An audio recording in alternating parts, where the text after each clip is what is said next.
নমস্কার বন্ধুরা, আমার রান্নার রাসায়ন চ্যানেলে সবাইকে সুস্বাগত। আজকে তোমাদেরকে আমি দেখাবো কীভাবে সহজ পদ্ধতিতে বাড়িতে থাকা সামান্য কিছু উপকরণ দিয়ে দই ফুচকা বানানো যায়। প্রথমে টক জলটা বানানোর জন্য প্রথমে আমি নিয়ে নিয়েছিলাম তেঁতুল, তা ভিজিয়ে রেখেছিলাম কিছুক্ষণ লবণ আর চিনি দিয়ে। তারপরে বিট লবণ দিয়ে দিলাম, তারপরে চাট মশলা আর একটা ভাজা মশলা করে রেখেছিলাম ওটা দিয়ে দিলাম। এরপর আমি দইটাকে ভালো করে ফেটিয়ে রাখবো। দইটাতেও সেম লবণ দিলাম, নুন দিলাম, চাট মশলা দিলাম, বিট লবণ দিলাম। এরপর আলুটাকে যে সিদ্ধ করে রেখেছিলাম ওইটাকে আমি মেখে নেব। তার আগে ফুচকাগুলোকে আমি বানিয়ে নিয়েছিলাম। আমি বাড়িতে বানাইনি ফুচকা, ওইটা আমি কেনা পাঁপড়টাকেই বানিয়েছি। এরপর ছোলা আমি আগের দিন ভিজিয়ে রেখেছিলাম, অঙ্কুর হয়ে গিয়েছিলো। এরপর আমি গোটা মটর, তারপরে কাবুল ছোলা এগুলোকে সেদ্ধ করে নিয়েছি।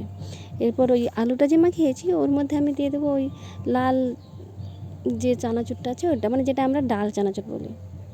পেঁয়াজ, কুচনো লঙ্কা, লবণ, তারপরে ওই ভাজা মশলা, চাট মশলা, বিট লবণ সব কিছু দিয়ে খুব ভালো করে আমি মাখিয়ে নেব।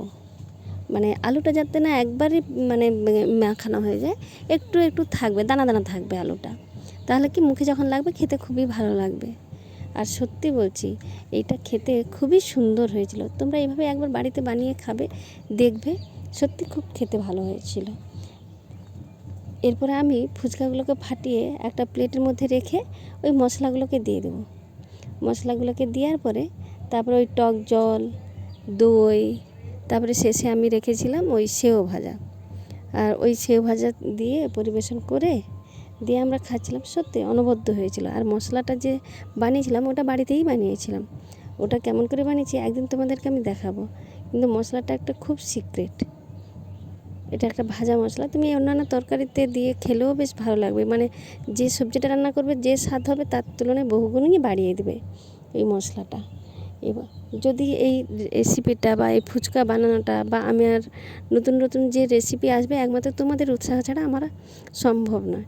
তোমরা আমার অবশ্যই পাশে থাকবে, অবশ্যই আমাকে লাইক করবে, কমেন্ট করবে, শেয়ার করবে, অবশ্যই আমার চ্যানেলটাকে সাবস্ক্রাইব করে দেবে। তোমাদের ভালোবাসা আশীর্বাদ ছাড়া আমি কখনোই এগোতে পারবো না। তোমরা অবশ্যই আমার পাশে থেকো এবং তোমরা ভালো থেকো, সুস্থ থেকো।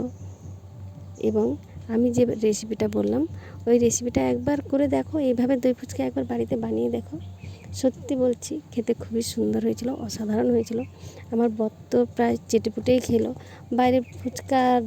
বাইরের ফুচকা খেতে যায় না, এটা বাড়িতে এই জন্য আমাকে মাঝে মধ্যে বানাতে হয়। আমার ছেলেও খাবে বলে, কিন্তু কি করবো বলো, সেরকম তো হাতে সময় পাই না বলে সেরকম বানানো হয় না।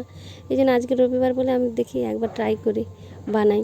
এরকম মাঝে মধ্যে বানাই, এরকম হাতের কাছে যা অল্প কিছু থাকে তাই দিয়ে বানিয়ে নিই।